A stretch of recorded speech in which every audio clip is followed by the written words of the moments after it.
Hello, everyone. Welcome back to the Colloquium of the Network Science Society, which, as you know, is a new activity that was launched last month very successfully with an insightful lecture by Olaf Sporns on network neuroscience. At the Network Science Society, we understand that science is a communal activity, which is to be appreciated collectively, even when the discoveries are driven by individual researchers. So it is our hope that this colloquium series will provide a forum for members of the community to have such discussions throughout the entire year. And it's with that in mind that we are planning to have one speaker each month, every time scheduled in on the last Wednesday of the month. And we are choosing very carefully the time such that we can maximize the number of time zones that can attend the talk in a reasonable way. The presentations will be followed by a question and answer session.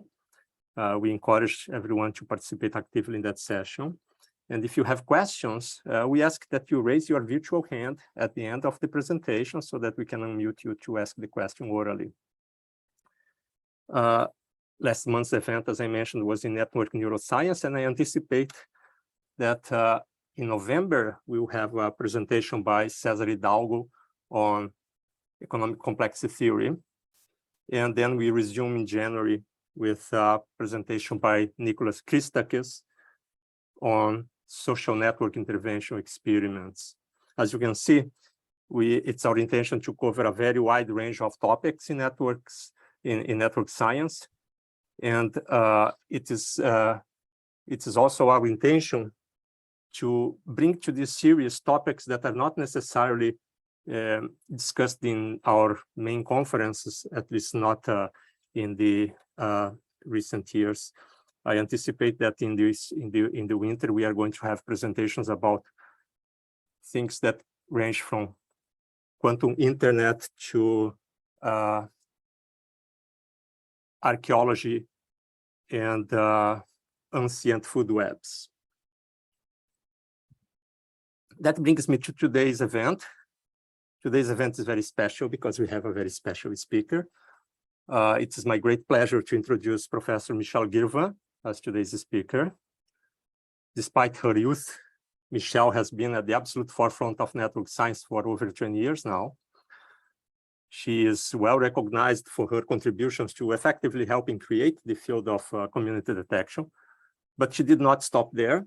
She went on to make major contributions to the study of synchronization phenomena, including practical matters such as how our circadian clock desynchronizes and resynchronizes with jet lag, and other problems related to the stability and instability of Boolean networks and their applications to biological networks.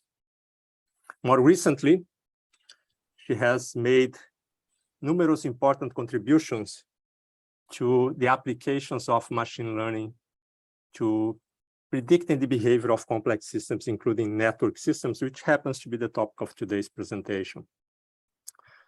So Michelle is a professor in the Department of Physics at the University of Maryland, where she also leads the graduate program Combine, which is focused on network biology. And she's also affiliated to various other programs and institutes at Maryland.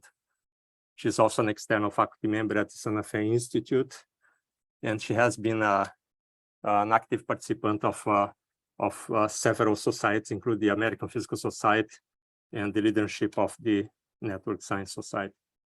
Michelle has received many recognitions for her research, including election to be a fellow of the APS and network science. But I want to emphasize that she's, in addition to being a very good researcher, she's also a distinguished mentor and teacher. She has received many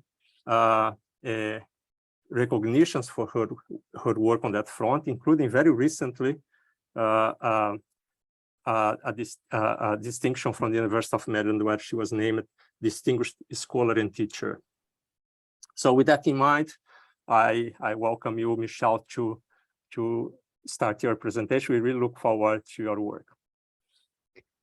Thanks so much, Adelson, for that very nice introduction. I'm so excited to be here to talk about our work from my group on machine learning for predicting the dynamics of complex networks. So let me give you a little bit of an overview for how this talk is going to go. The main question that we've been thinking about for some time now is time series prediction. So how can we predict the future dynamics of a complex system based on past history? And we started with kind of low dimensional systems, and now we're getting more interested in predicting systems that are more complex, like complex networks, which has potential applications to predicting brain dynamics or gene expression dynamics, social dynamics, and more. So there are many machine learning schemes that you can use for time series prediction. We pick an architecture called reservoir computing. So I'm going to spend a little bit of time explaining what reservoir computing is and justifying our choice of that for prediction. So reservoir computing, like other machine learning algorithms, many other machine learning approaches, is a knowledge-free approach. It's kind of like a black box approach, but many times we have knowledge-based models of the things we want to forecast. So I'll talk a little bit about how we can combine knowledge-based models with reservoir computing to make better forecasts. But what I really am trying to build towards is this problem that it's much harder than the simpler problems we had started with when we entered this field of predicting complex systems, getting to this predicting the dynamics of complex networks. And for this, we're going to have to build these parallel schemes because of the inherent complexity of complex network dynamics. So before I really get into the presentation, I want to acknowledge the many people who are involved in all these projects. I'll touch on a few, but the particular projects that I'm going to highlight here, graduate students Keshav Srinivasan and Jaideep Pathak played a particular role. And there are a number of faculty involved in these reservoir computing projects that I've been working on, but especially Professors Ed Ott and Brian Hunt from the University of Maryland. But as you see, it's a big team of people we have, mostly based at the University of Maryland, thinking about time series prediction for complex systems. Now, we kind of experience that machine learning is making more and more of an impact in our day-to-day lives. It's infiltrating our everyday electronics. Our phones have voice recognition, our emails have autocomplete. But machine learning is also making a big impact in many areas of science. So here I just have a few headlines from news articles and review articles highlighting this changing landscape of science that incorporates machine learning in so many different areas. So one big advance was Google's DeepMind progress in solving protein structures. So that happened in 2020 and was a big advance that was heralded. Along those lines, this is an article about 8 ways in which machine learning is assisting medicine. Machine learning is also playing a bigger and bigger role in the social sciences, particularly computational social science. Machine learning is teaming up with physics in various ways. This is a nice article about physics-informed machine learning, where you take knowledge-free machine learning and give it some information about the physics you do know, such that the machine learning is just learning the difference between what you know and what the truth is, learning the physics you don't know. And I'll talk about that combination of knowledge-based and knowledge-free models in what we do in our time series prediction problems. But there's some controversy in the use of machine learning in science. There are issues about machine learning and reproducibility. These machine learning schemes can be quite complicated, hard for reviewers to assess whether the results are reproducible, hard for other users to actually reproduce those results. And moreover, these black box machine learning models are not so interpretable. They might be able to be explained by the people who create them, but they're not so interpretable by people who want to use them for making decisions. However, even with this controversy, I think we just have to keep in mind that we want to use our machine learning schemes carefully, but still the underlying trend is machine learning can really help us advance different areas of science. So as Adelson alluded to, my background is in network science. And so my background isn't in machine learning. I've only more recently come to machine learning, kind of thinking about it through the lens of nonlinear dynamics. So I work on historically network science and nonlinear dynamics. So we're a network science group here gathering today. Where's the intersection of machine learning and network science? And I think of this in two different ways. How can machine learning help us understand complex networks? It's the first way. So network science explores how complex interaction patterns give rise to system function. And machine learning can help us identify complex network structures that are important in different scenarios. So in the beginning of network science, we hypothesized which structures might be important, like let's say heavy-tailed degree distributions. Nodes with high numbers of connections are important for the spread of disease, or the hierarchical and modular structure is important for information processing in the brain. But maybe there are other structures that we didn't think to ask about, and machine learning can help us identify network structures that are common across different types of networks.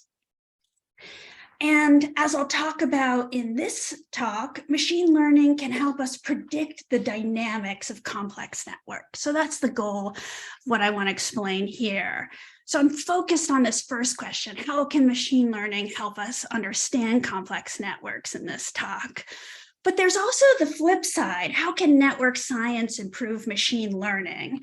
And one way in which network science can improve machine learning is because we've learned as network scientists that representing our data as a network is a useful and informative way to kind of tease out the important the important structure in the data. But further, many machine learning approaches involve artificial neural networks. So understanding the interplay between structure and dynamics in these artificial neural networks can allow us to build better artificial neural networks and lead to advances in machine learning capabilities. So I do a lot of work on that side of things, but that's not the work I'll talk to you about today.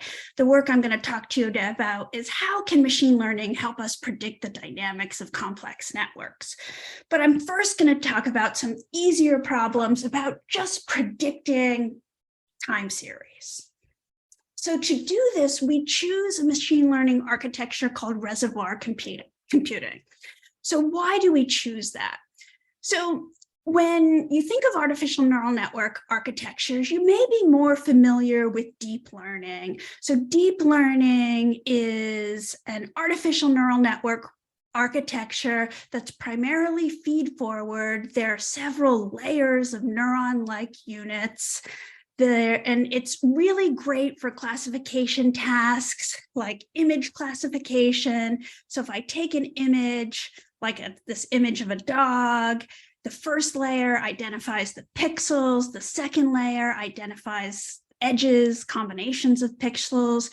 Successive layers might identify features, and the output is trained to recognize, is this image a dog? Is it a cat? Is it a giraffe? And so on. And the weights between all these layers, all these colored edges that you see are trained, and large amounts of training data. So many images are used such that I get these weights are trained to give me the right input-output relationship.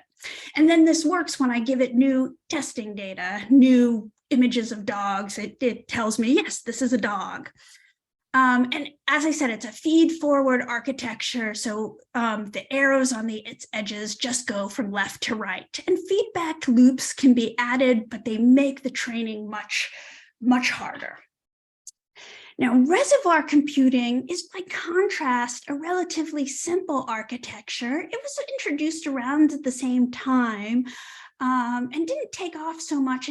And well, it took off initially in the early 2000s, but has been seeing a recent growth because of its power and time series prediction.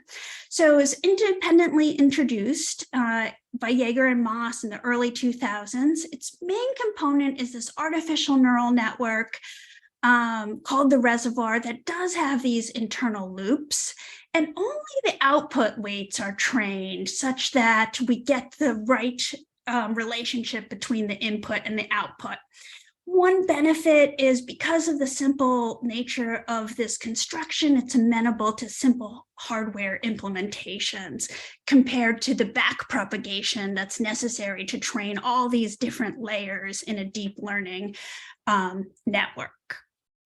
So if we want to think about the problem of reservoir computing for time series prediction, the reservoir is our main work engine. So that's a recurrent artificial neural network, and it's capable of rich dynamics. So this is this gray net circle here with this complex network of neuron-like units. And just to start, we have random sparse connections, and those are fixed connections. I'm not going to learn those. And there are internal firing dynamics. The input, this time series input, U of t, is fed in to the reservoir nodes through another set of random fixed connections. The reservoir dynamics are such that these reservoir neurons, their state at time t plus delta t, is going to depend on the state of the other neurons they're connected to through this adjacency matrix A, plus the inputs they're connected, plus the way they're connected to this input U through this input matrix WN. And I should say that I want to emphasize that these feedback loops inside the reservoir provide memory to the system such that the state of the reservoir at time t has some reflection of the inputs, not just at time t minus delta t, but at earlier times as well. So the output weights are fit via linear regression to give the best one-step predictions. And so this is important to note that these one-step predictions take into account both the input at time t and also the memory of the reservoir of previous time step. And these output weights are fit to give the best predictions over the whole set of training data. So I might have this very long time series, and I fit this output weights that give me one-step input for this whole long time series. And to emphasize, the key advantage is that the training is simple and efficient because only the output weights are adjusted. We have two basic modes of prediction here. In the open loop prediction, we're predicting at a fixed time horizon delta t, and I can continually feed in new input and predict one time step delta t forward. And if I want to predict multiple time steps delta t forward, I might train different reservoirs to predict at different time horizons. And that's actually how a lot of traditional machine learning time series prediction schemes work, is just predicting at a fixed time horizon or a set of different fixed time horizons. Now, the way we tend to use the reservoirs, we want it to learn the true dynamics of the system that we're feeding it into it.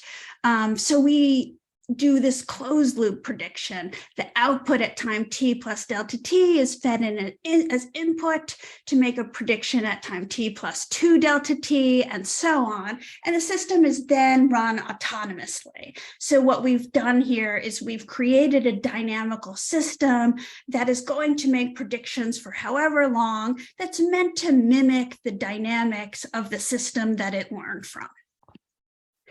And this whole system, the input layer plus the reservoir plus the output, that whole thing is what we call our reservoir computer. And we don't have to, so it's just this translation of this input U of t to this next step prediction U of t plus delta t. So you can see that, well, I could use other machine learning architectures for time series prediction.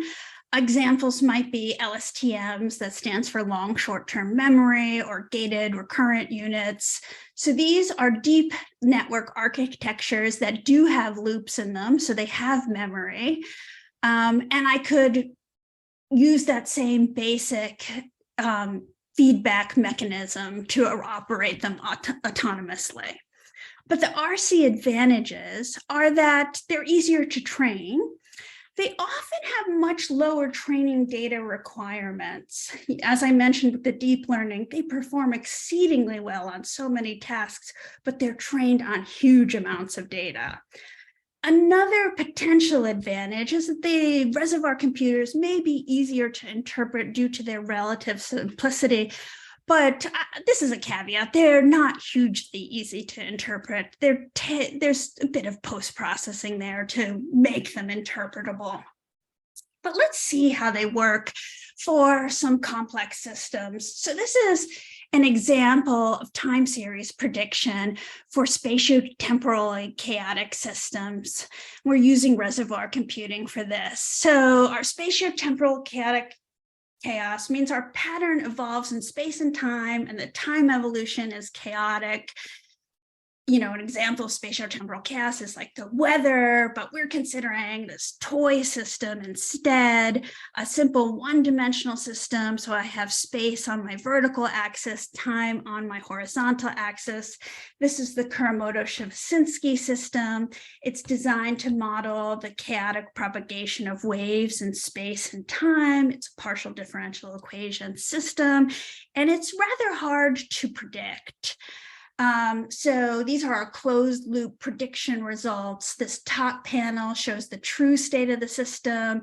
The second panel shows the RC predicted state for our trained RC. The third panel shows the difference where green is good, showing zero difference. And what you see is we obtain high quality predictions for about 5 multiples of the Lyapunov time. So in that time, the distance between initially close trajectories grows by a factor of e to the 5, or about 150. But the more interesting thing to point out here, is that not only do we have really good predictions for a long time, but we see that the predicted state looks qualitatively very much like the true state, even after the predictions become unreliable. So we say that the climate is accurately captured even after the forecast fails. And in other work, we've gone through and showed that the RC predictions have all the ergodic properties of the true system. So to summarize, for time series predictions, an advantage of the RC, it seems to capture the climate better than other model-free methods. It's simple to implement, and it's less prone to spurious results. But just to be fair, we could do this with other deep learning architectures. So here in blue is our RCs, and we're comparing with 2 deep learning architectures in GRUs in green and LSTMs in red. And this is the valid prediction time in the test data set. The different bars for the blue are different size reservoirs. So more neurons usually gives more predictive power. So this 3,000 neurons gave us the best valid prediction time and the best over every case we considered. However, these are probably similar prediction times. This is again for the Kuramoto-Shibashinsky system. But really where the reservoir computing shines is it has just so much lower training time, and it has somewhat lower memory requirements. So when you're computationally limited, reservoir computing has some big advantages.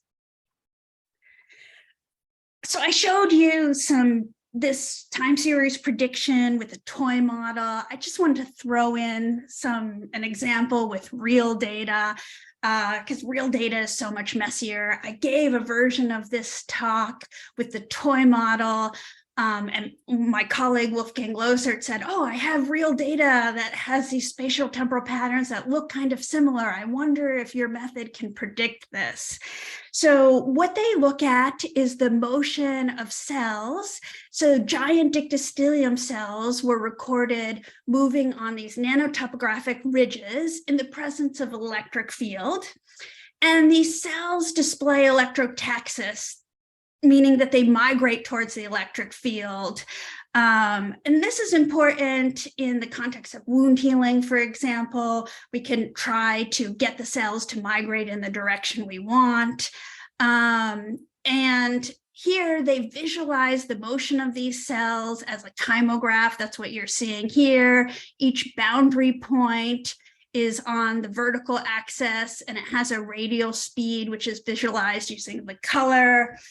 And we have this prediction done in our closed loop RC, but here we're not only training it on the state of the model, we have an external input for the electric field, which we still feed in during the prediction phase. So here is the real data, the truth, and in the bottom you see our prediction, and in the middle panel you see our prediction. You see how the electric field switches as a function of time during this prediction phase. And you can see here that these cells, they change direction, which can be seen by the red in the center is the cells moving to the right, say, whereas when the red is at the top and the bottom, the cells are moving in the opposite direction when the electric field is reversed. And with very little training data, just a few switches of the electric field, the reservoir computer captures that the cells switch direction when the field is changed.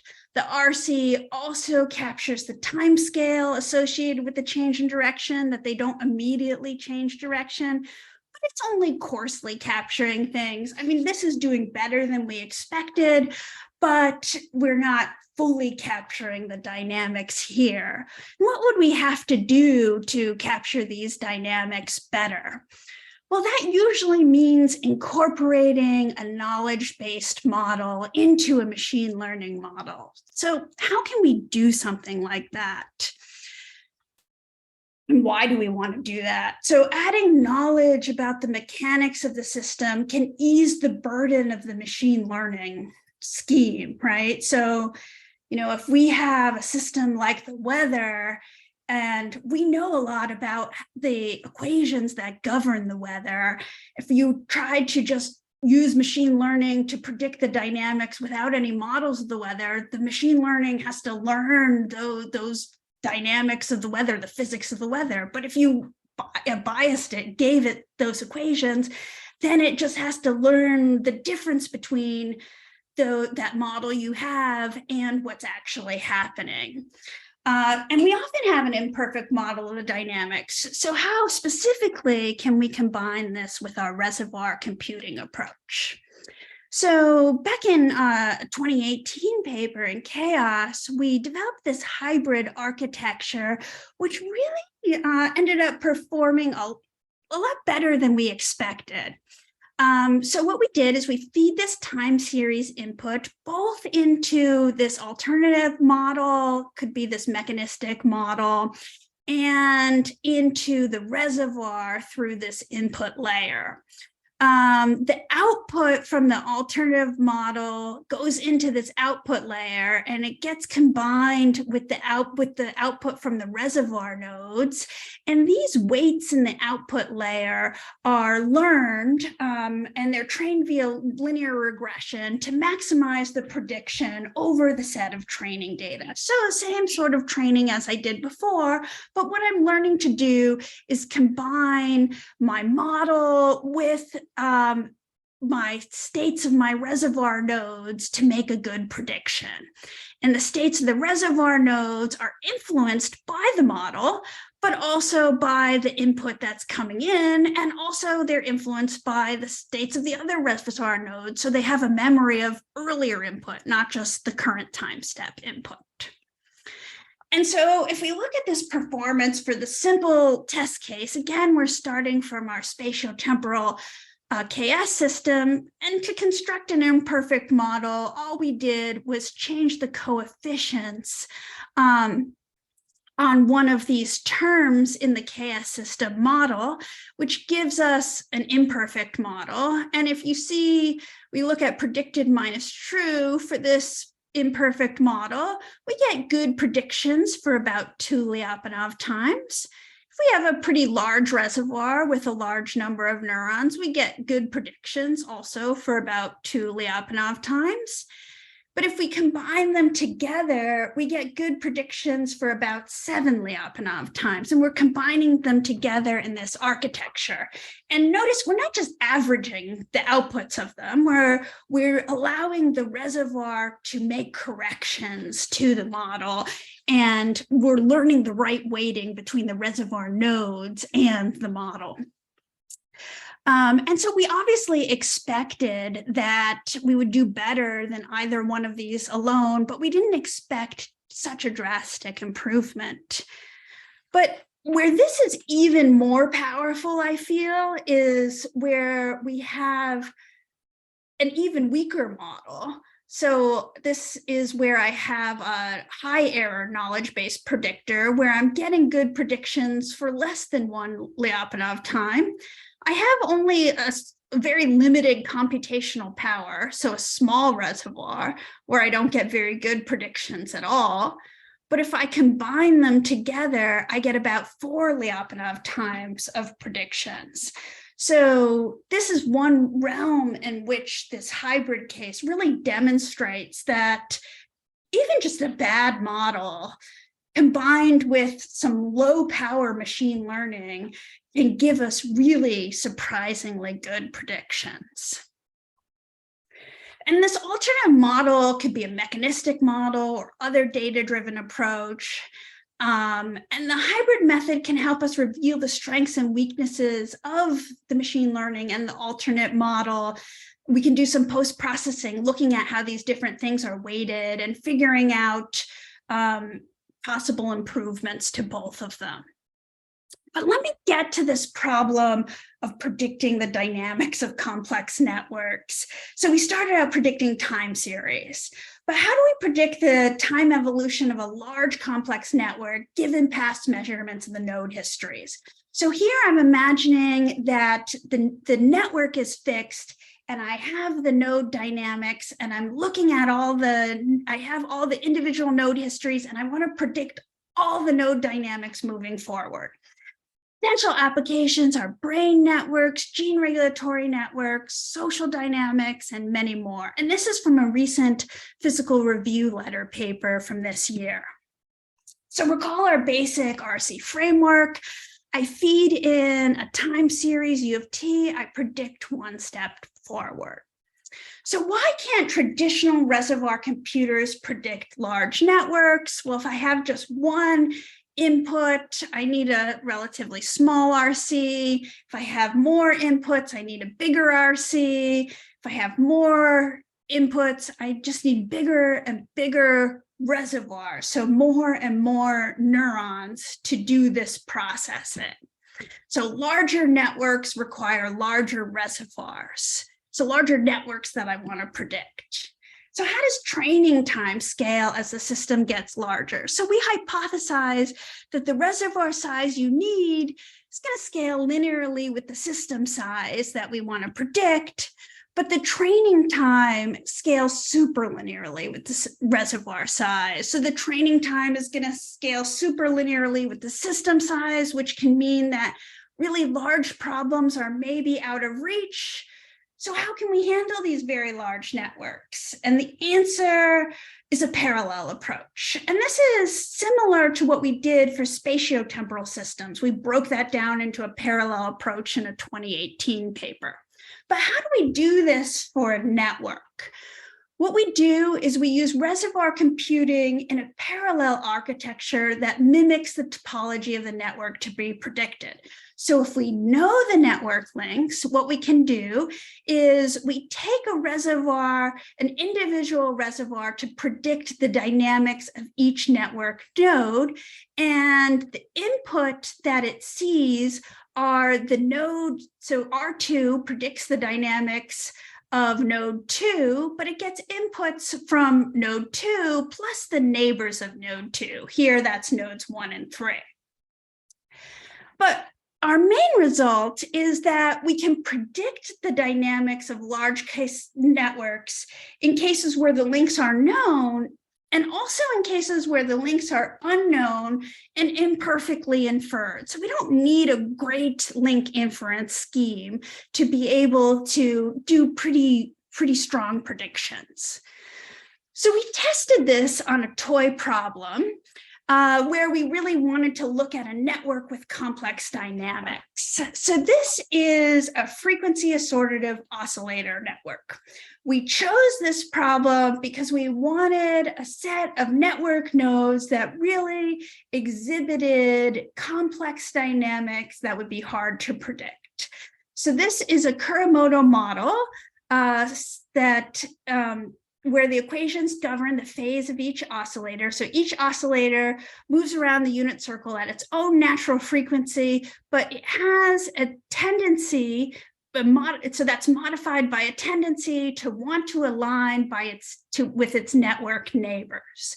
But here, its network neighbors aren't just random, they're frequency assortative. So nodes with similar natural frequencies are preferentially connected to one another. So here you see in color the natural frequency of these oscillators. So unlike your standard Kuramoto model, which some of you may be familiar with, this implementation of the Kuramoto network is known to exhibit chaotic dynamics.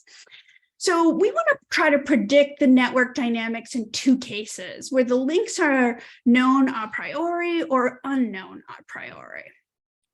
And here I want to show you the advantages of this network parallel approach compared to just using a single large reservoir. And we're doing closed loop prediction.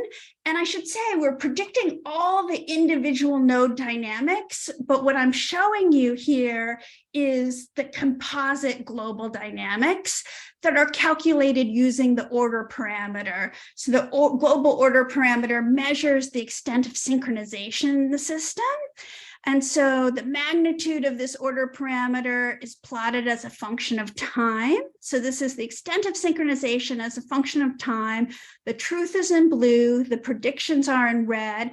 You see that we have this overall chaotic dynamics.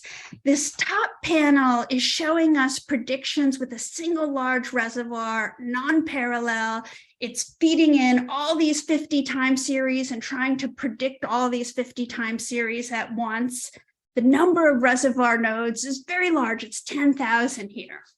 But if we instead use this network parallel architecture where we divide it into sub-reservoirs that are each predicting one node, but get inputs from these known links, so here we have 50 reservoirs, each of size 200. We get really good predictions up to about 9 Lyapunov times. So we see a much better match between the red and the blue.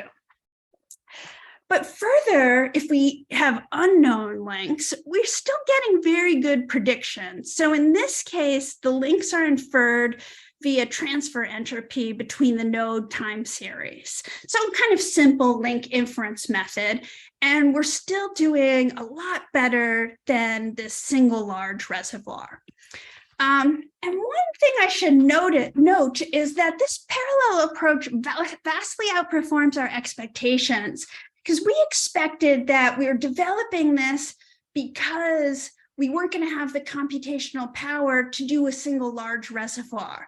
And it would do just as well dividing into units as a single large reservoir. But it doesn't do just as well as a large reservoir. It does much better. And, you know, when we stop to think about that, that makes sense, because we're not asking it to sort through all these potential interactions. We're biasing it and allowing it to focus on the interactions that actually exist. So if we look at the specific node dynamic, so here I'm showing you the time series for 3 different nodes. We see the same trend. The single large reservoir gets poor node dynamics, and they look really different than the truth. They have a very different climate. On the excellent predictions, if the links are known, but in the cases where the links are unknown, sometimes our predictions break down. The red and the blue differ, but we're still getting a pretty good climate. The overall behavior of the system of the individual nodes is correct, but the timing of when things change might not be quite what is happening in the truth. So I mentioned that we were doing this so as to scale for larger networks. So how does this scale for larger networks? So here, what I'm plotting is the prediction time as a function of the network size. So in blue, you see the power of a single reservoir. The prediction time goes down to 0 almost immediately. So this is a single reservoir of size 10,000. We can't really make it bigger than that given our computational power. So we're not increasing the size of the single reservoir as we increase the network size. For these other methods, what we're doing is we're keeping constant the size of the individual reservoir for each network node, and we're just adding more of those as we increase the number of network nodes we're trying to predict. And so you see that our prediction time remains roughly constant, and it's highest in the cases where the links are known. If the links are unknown, the quality of the prediction depends, not surprisingly, on the quality of our inference scheme. So here in yellow is an inference scheme based on transfer entropy. Here in purple is another network inference scheme based on an algorithm called ARNI, which is better suited for inference in this Kuramoto model type dynamics. So we get really quite good predictions. So that brings us to the question, how sensitive is our network parallel scheme to accurate link inference? So better link inference algorithms are obviously going to give better predictive abilities, but even highly flawed link inference is useful, and it's going to give fairly good prediction and potentially a very good overall climate if that's what we're interested in. An important point to know that the method is more sensitive to false negatives than false positives. So it's important that I include as many of the true links as possible. And it's okay if I include some things that aren't really true links. But I want to include as many real interactions in my inferred links as possible. So what this means is most link inference algorithms have a score for every pair of nodes that indicates their likelihood of being a link. And we can choose a cutoff for this score.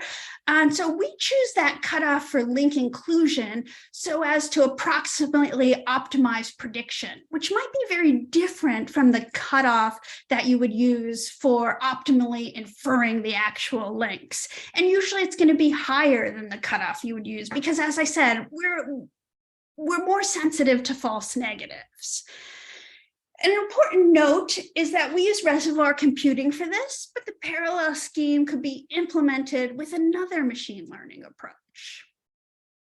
So I tested this on a pretty simple, somewhat random network structure. What about other network structures? So the method is designed so it shouldn't be sensitive to loops or modular and hierarchical structures. It should be able to handle networks when we tested it with networks with heavy-tailed out-degree distributions. But it does require the average degree not to be too high. That's what makes the parallel method efficient, because you don't want to have too many inputs into any of these individual parallel reservoir computers. And an important thing is that it doesn't do well with in-hubs, nodes that have very large in-degree. So nodes that have higher in-degree, we can give them larger reservoirs to make the performance better, but it does sort of ruin the computational scaling if we have some nodes that have very, very large in-degree. So that's a limitation of this kind of approach. But I should note that many real-world networks have heavy-tailed out-degree distributions, but not so heavy-tailed in-degree distributions, because an individual node can influence a lot of nodes, but can't really truly be influenced by that many other nodes in many contexts. So let me just show you some results applying this to some real world data. So this is Bay Area traffic prediction, which is a complex network problem. So our sample data set includes 325 sensors in the Bay Area. Data is over a 6-month period. Each sensor measures average speed every 5 minutes. And we construct a network by looking at each sensor and identifying the k=4 nearest other sensors. And here is, I'm showing you the prediction and the truth for one of these sensors that was particularly hard to predict. And this is an open loop prediction where I'm just predicting an hour ahead. Our parallel RC scheme, I have one reservoir computer for every node. And I should note that the prediction fails terribly without the parallel scheme, but with the parallel scheme, I get pretty good predictions, and I can predict these major slowdowns ahead of time. I mean, not enormously ahead of time, but when they start, I can predict when they're starting, we get good predictions for how far they'll dip down, and et cetera. And this is a common machine learning test set. So we're doing about as well, a little, not quite as well as the state of the art, but this is just our first pass through on this. And I think with a little bit of tuning, we could do even a little bit better on this. So it's a promising application for our method in real world application, real data. We've been thinking about reservoir computing on a variety of problems. This is some other recent work by our group. We've been thinking about machine learning to predict tipping points, for example, combining deep learning backpropagation with reservoir computing and some other problems. Oops, this is, oh, okay. And then also, I should say, I alluded earlier that reservoir computing has been getting a lot more attention lately. Here's some sampling of related work on RCs. A nice paper on next generation reservoir computing, another nice one on the surprising success of reservoir computing, one that might be interested to this community about network structure effects in reservoir computing, and something that I'm working on in other projects related to network structure effects. So just to summarize, reservoir computing provides a promising method for predicting complex time series. These RC schemes can be successfully combined with knowledge-based models for surprisingly impressive predictive power. Our parallel RC scheme enables prediction of large complex networks, but I haven't connected these two bullet points. But the reason I talked about both of them is because I think that's an exciting direction. Combining the hybrid approach with the parallel approach should greatly improve predictions for complex networks. Because notice I really only went up to test networks of size 500. To really get larger, I think we need these model-based approaches in combination with machine learning. And we're always interested in other potential data-driven applications for schemes like this. So if you have those, please reach out to me. So with that, I'll end, and I'm happy to take questions.